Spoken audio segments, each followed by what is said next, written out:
खाने पीने से क्षमा कीजिए और शीघ्र चलने की ला बेटा, अधिक देर न करो, मगर थोड़ा आहार अवश्य करवाओ, क्योंकि तुम्हें तो आज राज तिलक होना है। माता जी, राज तिलक से जो निकला था वह तो निकल गया और बजाय मुझे अयोध्या के राज्य से जंगल का राज्य मिल गया। बेटा, तुम्हें कैसे सागे वचन मुख से निकालते हो और बेटा मेरी जान को चिंता में डालते हो। माता जी, जो बात मैंने कही है वह बिल्कुल सही है। आखिर क्या मामला है, जरा मुझे तो बताओ और सत्य वृत्तांत तो बताओ। के बदले माता जी मुझे को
के बदले माता जी मुझको गया फकीरी का।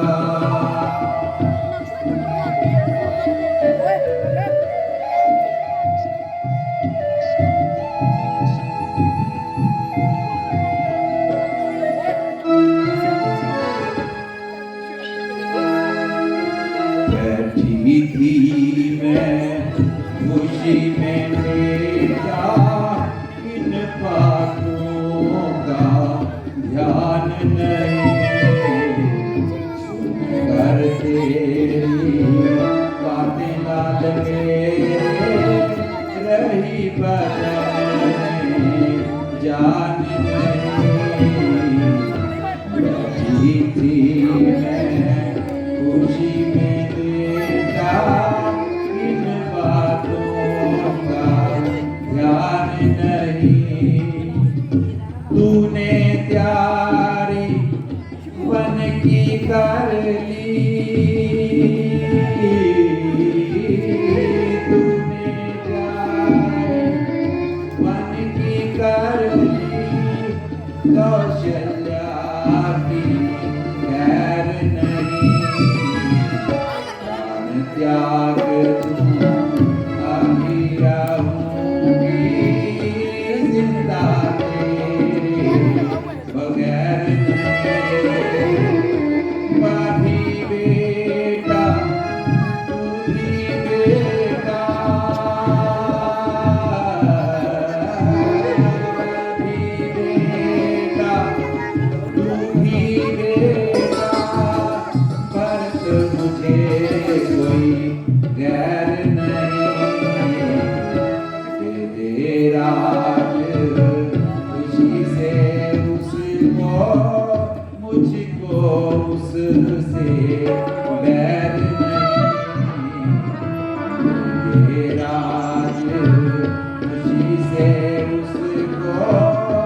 मुझको उससे बैर नहीं, पर बेटा तू बन मत जाना, पर बेटा तू बन मत जाना, तुझ बिन मेरी खैर नहीं, कर तेरी बन लाल रही कदम में जान नहीं, सुन कर तेरी बन मेरे लाल रही कदम में जान नहीं।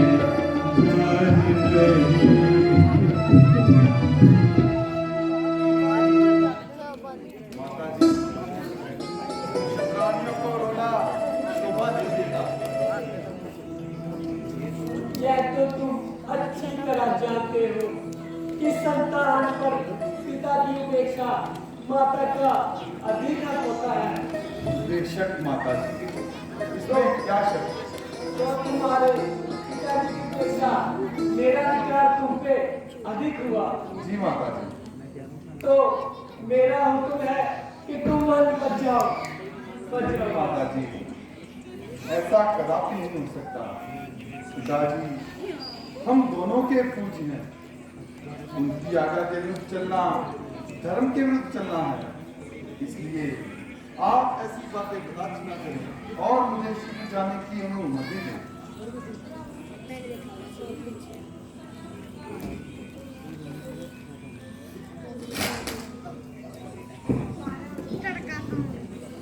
निकाले जिस घड़ी तूने अयोध्या से कदम, बेटा निकल जाएगा फौरन ही तेरी माता कदम, बेटा निकाले जिस घड़ी तूने।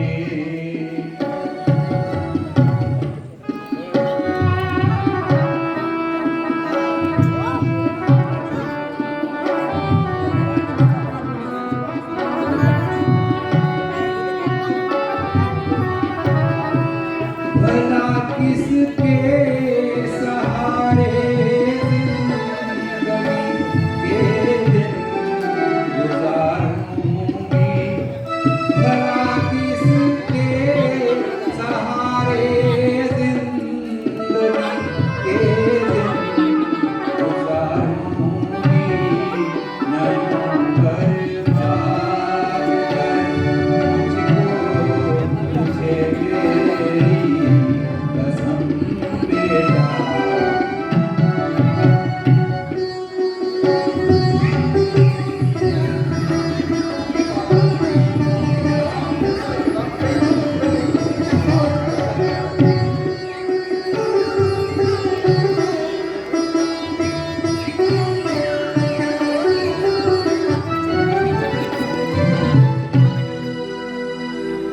किया था परवरिश तुझको, ये देगा सुख बुढ़ापे में, किया था परवरिश तुझको, ये देगा सुख बुढ़ापे में, न तरतंगे जुदाई से मेरे सिर को बेटा निकाले जिस घड़ी तूने।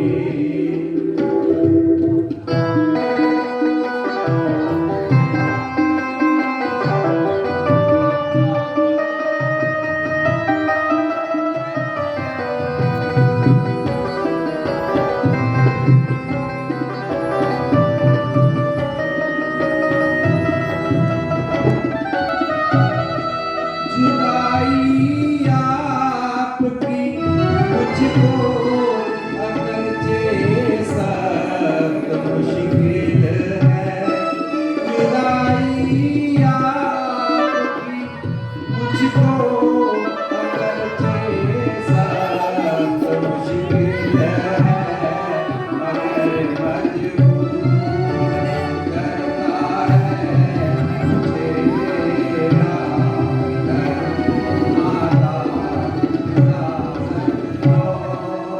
मेरी माता।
मगर किसके सहारे कोई सहारा भी तो हो। माँ, जब वे दिन ना रहे तो यह भी नहीं रहेंगे। अच्छा बेटा, जिस तरह होगा सब्र करूंगी। धर्म संकट के सामने मेरा क्या जो, मगर उस पराई बेटी का क्या दो, उसको क्या कहूंगी। उसकी दशा मुझसे देखी ना जाएगी।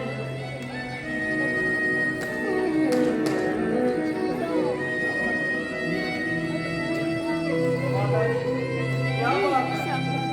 आप इतने घबराए हुए क्यों हैं? सब कुछ लुट गया बेटी, सब उलट हो गया। ये माता जी ने थोड़ी रंज कर दी। बात तो बिल्कुल मामूली है। मैं पिताजी की आज्ञा तथा उनके प्रश्नों को पूरा करने के लिए मात्र 14 वर्ष के लिए वन में रहने जा रहा हूँ। बस 14 साल की अवधि समाप्त होते ही तुरंत वापस चला आऊंगा। राणा, मुझे अकेले छोड़कर मत जाइए। अगर जाना ही है तो मुझे साथ लेकर जाइए। ये जंगल में तुम्हारा रहना बहुत कठिन होगा, इसलिए तुम यहीं रह जाओ और माताओं की सेवा करो। जो पिता का हुक्म है खुशी से करो। दूंगी उसमें हर बेद में दखल नहीं, मगर साथ जाऊंगी मैं भी आपके। अब इस जगह रहूंगी एक पल भी नहीं। परंतु तुम वन किस लिए जाती हो? आप वन किस लिए जाते हैं? मुझे मेरे पिताजी की आज्ञा है। मुझे मेरी माता जी की आज्ञा है। तुम्हारी माता जी की क्या आज्ञा है? आपके पिताजी की क्या आज्ञा है? मेरे पिताजी की आज्ञा है 14 वर्ष वनवास। मुझे मेरी माता जी की आज्ञा है जहाँ पति वहीं निवास। लेकिन तुम ये क्यों नहीं समझती कि मुझे तुम्हें साथ ले जाना बहुत कठिन होगा?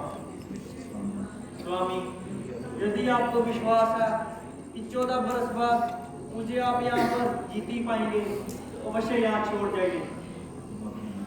तुम अपनी जिद से नहीं हटोगी। अच्छा, माताओं को प्रणाम कर शीघ्र वन में चलने की तैयारी करो। माता जी, मुझे इनके साथ जाने की आज्ञा दीजिए।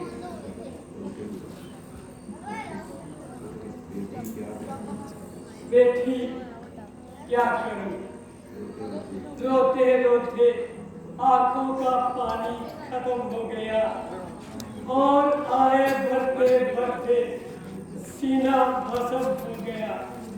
मैं तो पहले ही अपनी किस्मत को रो रही थी, अब तुम भी साथ छोड़ने को तैयार हो।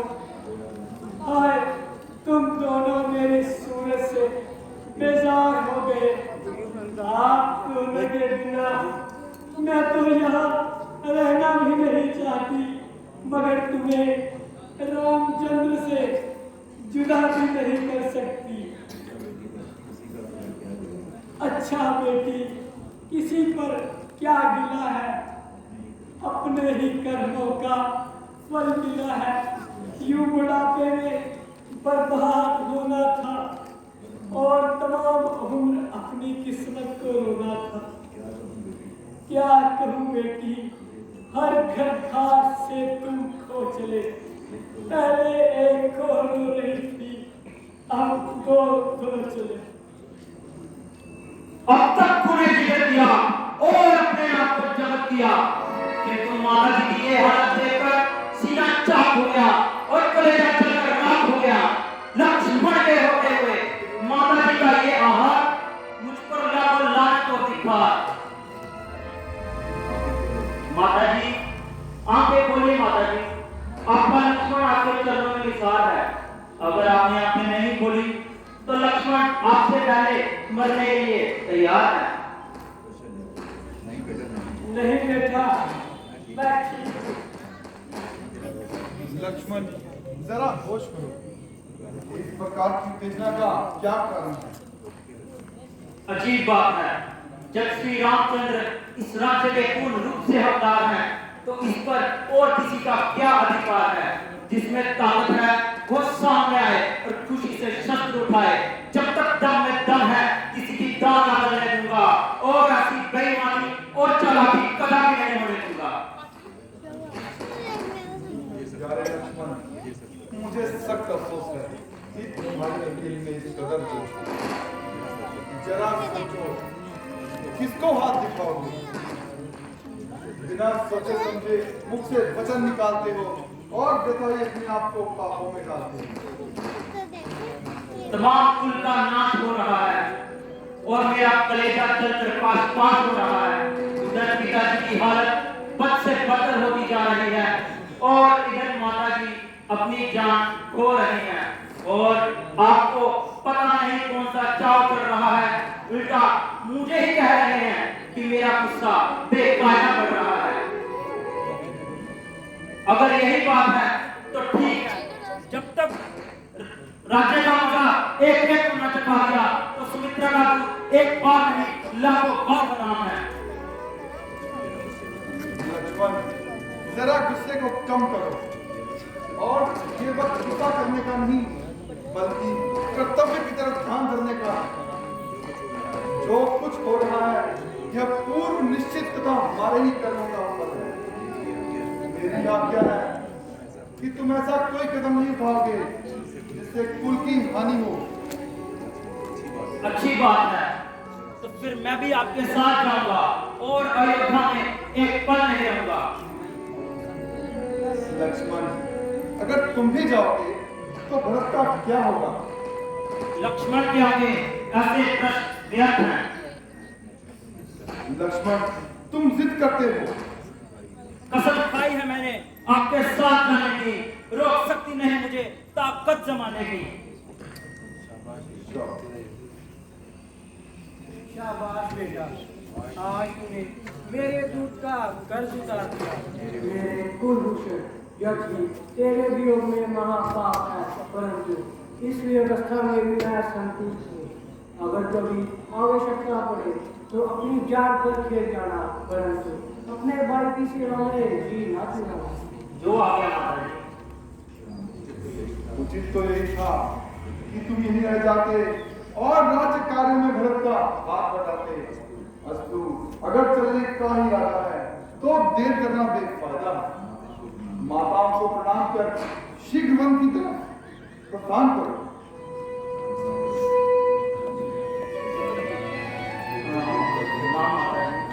पुत्र, दिल तो नहीं चाहता कि तुम्हें यहाँ से विदा करूं और एक पल भी तुम्हें अपनी आंखों से झूला करूं, परंतु क्या करूं, धर्म की जंजीर में मुझे जकड़ लगा है। छाती पर पत्थर रखकर आंखों से दूर करती हूँ, मगर तुम्हें इतनी नसीहत जरूर करती हूँ कि जैसे इन्होंने जाते हुए सुंदर मुख दिखलाए हैं, ऐसे ही आते हुए अपने सुंदर मुख दिखलाना। अगर मेरे लक्ष्मण और पुत्री सीता को कुछ हुआ तो तू भी वापिस अयोध्या मत आना। इस लिहाज से कौशल्या तेरी सूरत देखने के लिए हर किस तैयार नहीं।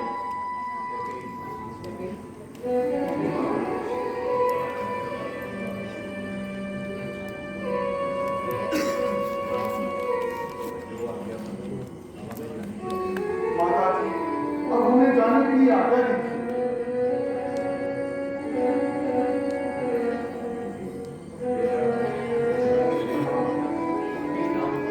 जा भी रहे हो तो ये राजसी वस्त्र बदल डालो, मैं तुम्हारे लिए वनवासी वस्त्र लाई हूं।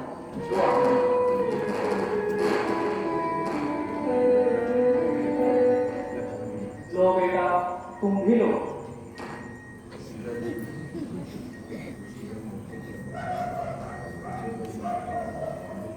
लो बेटी, तुम भी कह। सीता यह वनवासी वस्त्र नहीं पहनेगी।